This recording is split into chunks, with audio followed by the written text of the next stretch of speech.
नमस्कार दोस्तों, मैं हूं आपके साथ नूरुद्दीन।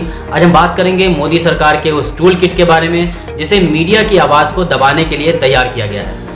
हाल ही में मोदी सरकार ने डिजिटल मीडिया के लिए एक रूल्स एंड रेगुलेशन बनाए थे, जिसके तहत ये साफ तौर पर जाहिर होता है कि सरकार किस तरह से डिजिटल मीडिया पर निगरानी करने जा रही है, किस तरह से जो ऐसे मीडिया की आवाज़ को दबाने की कोशिश हो रही है। ये साफ तौर पर जाहिर होता है। अभी इस जो कारवां मैगजीन ने एक रिपोर्ट प्रकाशित की है, उसमें एक केंद्रीय मंत्री मुख्तार अब्बास नकवी के एक बयान का जिक्र किया गया है, जिसमें उन्होंने कहा था कि हमारे पास एक ऐसी मजबूत रणनीति होनी चाहिए जिससे बिना तथ्यों के सरकार के खिलाफ लिखकर झूठा नैरेटिव, फेक न्यूज़ फैलाने वालों को बेअसर किया जा सके। मतलब क्या डिजिटल मीडिया फेक न्यूज़ फैला रहा है? क्या जो सरकार के खिलाफ लिख रहा है वो फेक न्यूज़ है? क्या सरकार उसे फेक न्यूज़ या जो ऐसे वो अपने आलोचना के तौर पर ना लेकर के उसे फेक न्यूज़ मानती है? कारवां मैगजीन की रिपोर्ट से साफ जाहिर होता है कि जिस दौरान देश महामारी से लड़ रहा था, देश महामारी से जूझ रहा था, उस दौरान मोदी सरकार के मंत्री मीडिया की आवाज़ को दबाने के लिए रणनीति तैयार कर रहे थे। इसमें जो ऐसे शिक्षा जगत के लोग शामिल थे, पत्रकार शामिल थे, इसमें जो ऐसे व्यवसाय जगत के लोग शामिल थे। इन सभी के साथ जो ग्रुप ऑफ मिनिस्टर्स हैं उन्होंने मीटिंग करके इस रिपोर्ट को तैयार किया गया है। इसमें एस गुरुमूर्ति जो आरएसएस विचारक हैं, उन्होंने इस टूल किट को बनाने में अपना विचार दिया है, अपना सहयोग दिया है। इसमें स्वप्न दास गुप्ता हैं जो राज्यसभा एमपी हैं और ये फॉर्मर जर्नलिस्ट भी रह चुके हैं। इसमें जो है कंचन गुप्ता, नितिन गोखले, शेखर अय्यर डेक्कन हेराल्ड में काम कर चुके हैं। इन सभी लोगों ने इस केंद्रीय मंत्री स्मृति ईरानी के साथ 23 जून की मीटिंग में शामिल थे। एक और मीटिंग हुई थी 23 जून 2020 को। ये मीटिंग जो है किरण रिजिजू द्वारा बुलाया गया था। इस मीटिंग में थे आलोक मेहता, जयंत घोषाल, अमिताभ सिन्हा, आशुतोष जो दैनिक जागरण के ब्यूरो चीफ बताए जा रहे हैं, राम नारायण मिश्रा शामिल थे, हिमांशु मिश्रा शामिल थे जो आज तक में काम करते हैं। इस रिपोर्ट में विस्तार से इस बात पर चर्चा की गई है कि मीडिया जो सरकार के खिलाफ लिख रहा है, मीडिया जो सरकार के खिलाफ नैरेटिव, सो कॉल्ड नैरेटिव फैला रहा है, उस नैरेटिव को किस तरह से बेअसर किया जाए, इसको लेकर के ये कई सारे एक्शन पॉइंट बताए गए हैं कि जो ऐसे इन चीज़ों को जो है दबाने के लिए, इन चीज़ों को जो है कमज़ोर करने के लिए, बेअसर करने के लिए क्या कदम उठाए जाने चाहिए। इस टूल किट में एक और पॉइंट है जो काफ़ी महत्वपूर्ण है। हालांकि इसमें मीडिया कर्मियों का हवाला तो नहीं दिया गया है, लेकिन ये कहा गया है कि 75% जो मीडिया कर्मी है वो नरेंद्र मोदी के नेतृत्व में जो सरकार चल रही है वो उसमें अपना विश्वास रखते हैं। इसमें आगे कहा गया है कि इस तरह के पत्रकारों का एक ग्रुप बनाया जाना चाहिए और उनसे जो है लगातार कम्युनिकेशन में रहना चाहिए।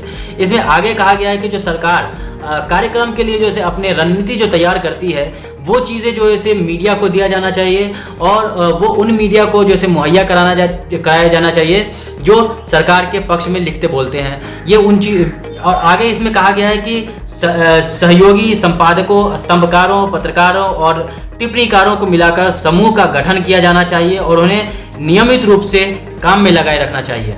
इसमें आगे कहा गया है कि विदेशी मीडिया के साथ संवाद बंद होना चाहिए, क्योंकि जो इससे सरकार की छवि पर बुरा असर पड़ रहा है।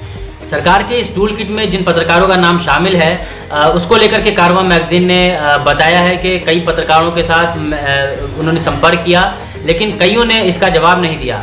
हालांकि एक जयंत घोषाल हैं जो इंडिया टीवी के राजनीतिक संपादक हुआ करते थे और अभी पश्चिम बंगाल सरकार में काम कर रहे हैं। उन्होंने कहा कि जो ऐसे वो जो ग्रुप ऑफ मिनिस्टर्स की मीटिंग हुई थी उसमें एस जयशंकर शामिल थे, उसमें केंद्रीय मंत्री प्रकाश जावड़ेकर शामिल थे, उसमें लॉ मिनिस्टर रविशंकर प्रसाद शामिल थे।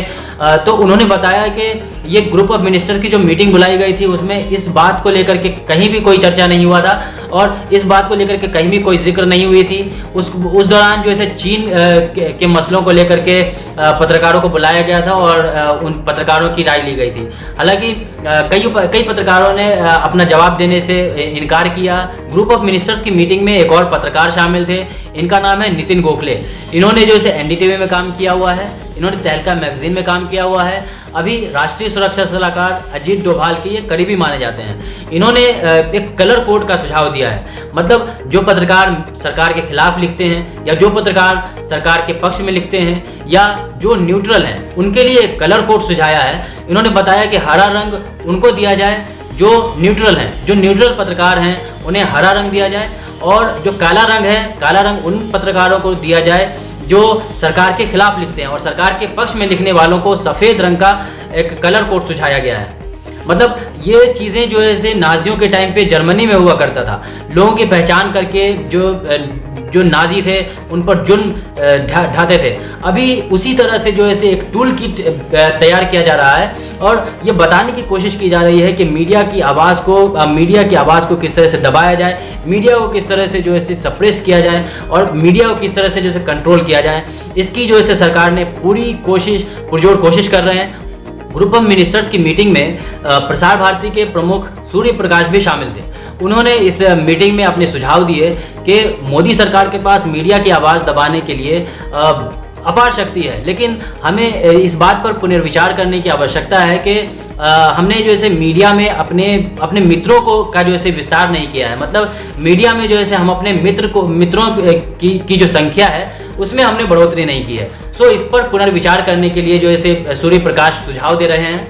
रिपोर्ट में इस बात का भी जिक्र किया गया है कि सरकार को एक ग्लोबल कंटेंट वाला डिजिटल प्लेटफॉर्म लॉन्च करना चाहिए, ताकि जो सरकार के खिलाफ नैरेटिव फैलते हैं उसको काउंटर किया जा सके।